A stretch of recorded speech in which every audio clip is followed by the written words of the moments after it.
E diferentes sites do governo federal têm sido alvo de ataques hackers, nas últimas semanas. Ministério da Saúde, ConectSUS, Polícia Rodoviária Federal, por exemplo.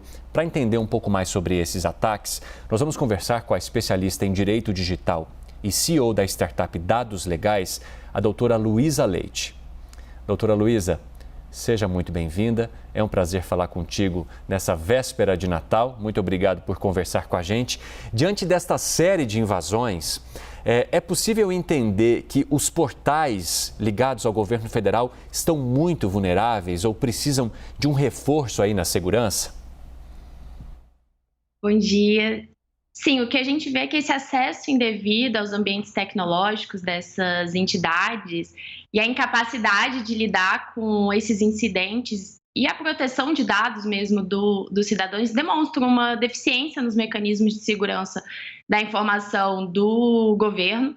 Já foram vários ataques. Em novembro, a STJ sofreu um ataque hacker. Em setembro, a gente teve a Anvisa tendo ataque também no seu site. Recentemente, o ConectSUS, e agora a gente teve o site do Correios tendo uma instabilidade.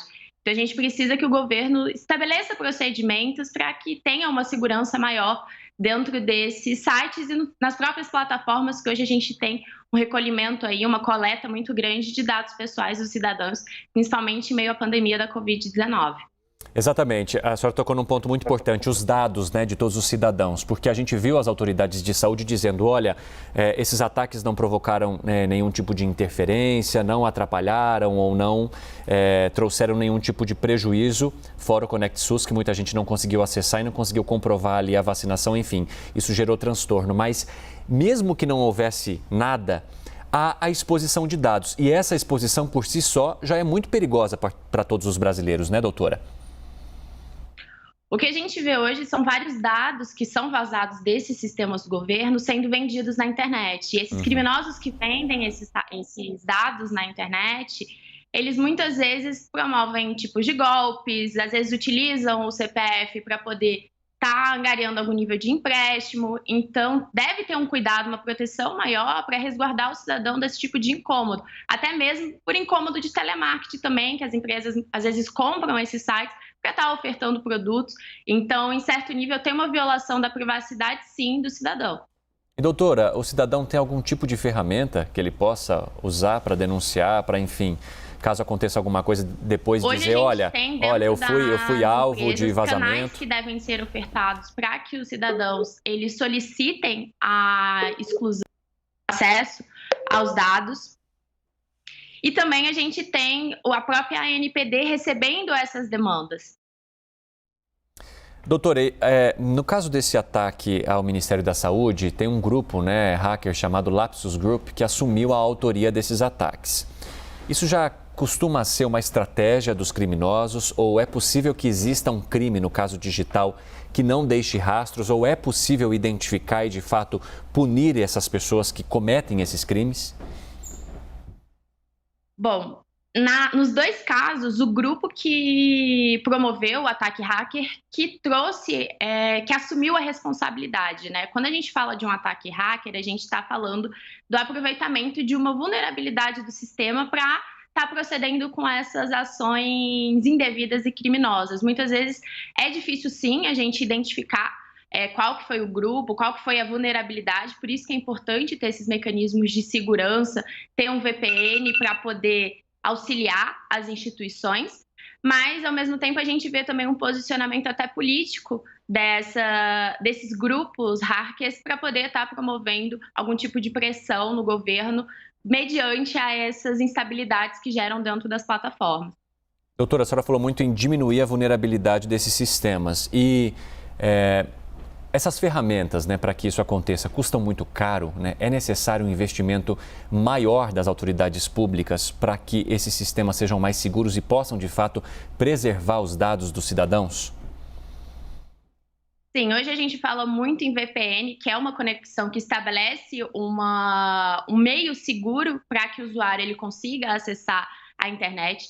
tem VPNs acessíveis para todos os tipos de instituições, desde empresas de menor porte até instituições de grande porte, até mesmo o governo está contratando. A gente tem a necessidade também de fornecer treinamentos de segurança cibernética para todos os usuários, para todos os funcionários públicos, porque embora essas medidas elas aumentem consideravelmente o nível de proteção da instituição, das plataformas, ainda pode existir algum nível de vulnerabilidade. Então, também é importante a gente ter um processo de backup bem estabelecido para caso venha acontecer algum incidente de segurança da informação, o governo consiga rapidamente reestabelecer tanto os dados dentro das plataformas quanto o acesso, porque o que a gente tem hoje normalmente são sequestros de dados. Então, uma vez que você tem esse backup atualizado, você não fica na mão desses grupos hackers. A senhora já citou os instrumentos que a população tem para fazer denúncia, para, enfim, tentar se proteger. Agora, é preciso uma atuação política e das autoridades maior para que essas ferramentas, de fato, elas funcionem bem, para que elas estejam cada vez mais acessíveis a essa população, para que haja, de fato, caminhos para que elas denunciem, caminhos para que elas sejam ouvidas e, principalmente, que os casos sejam esclarecidos?